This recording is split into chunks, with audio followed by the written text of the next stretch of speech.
સાપુતારાની સરહદને અડી આવેલા હદગડ બોરગાંવમાં ચાલી રહેલા પેસા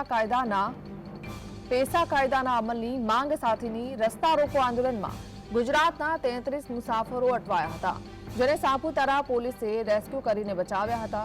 પોલીસે ફસાયેલા 11 બાળકો અને 22 સ્ત્રી પુરુષને જંગલની કેડી પર ચાલી રાત્રિના અંધકારમાં 5 કિલોમીટર ચાલીને સાપુતારા પાસે લઈને આવ્યા હતા।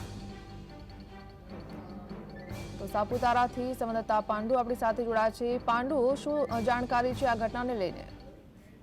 જી, તારીખ 21 ઓગસ્ટે સાપુતારા નાસિક માર્ગ પર આદિવાસી સંગઠન દ્વારા પેસા કાયદાના અમલ માટે ચક્કાજામનો રણસિંગુ ફૂક્યું હતું ને તે સતત ત્રીજા દિવસે પણ ચાલુ રહેવા પામ્યું છે, જેના કારણે ગુજરાતમાંથી મહારાષ્ટ્રમાં નાસિક, શિરડી, સપ્તશૃંગીના દર્શને ગયેલા પ્રવાસીઓ આ ચક્કાજામમાં અટવાઈ ગયા હતા અને જે અંગે રાત્રિના 3 વાગે ડાંગ એસપીને કોલ આવ્યો હતો કે કેટલાક પ્રવાસીઓ ભૂખ્યા તરસ્યા આ ચક્કાજામમાં ફસાયા હોવાનું એમને કોલ આવ્યો હતો અને તેના કારણે સાપુતારા પોલીસ હરકત આવી હતી અને એમણે સાદા ડ્રેસમાં ત્યાં પહોંચી જઈ જે પ્રવાસીઓનો સંપર્ક કરી અને એમને જંગલ અને કેડીએ પગદંડીએ એમને સાપુતારા સુધી લાવવામાં આવ્યા હતા અને અહીંયા ચા નાસ્તો કરાવી અને અહીંયા ખાનગી વાહનોમાં જ્યાં ત્યાં એને રવાના કરવામાં આવ્યા હતા।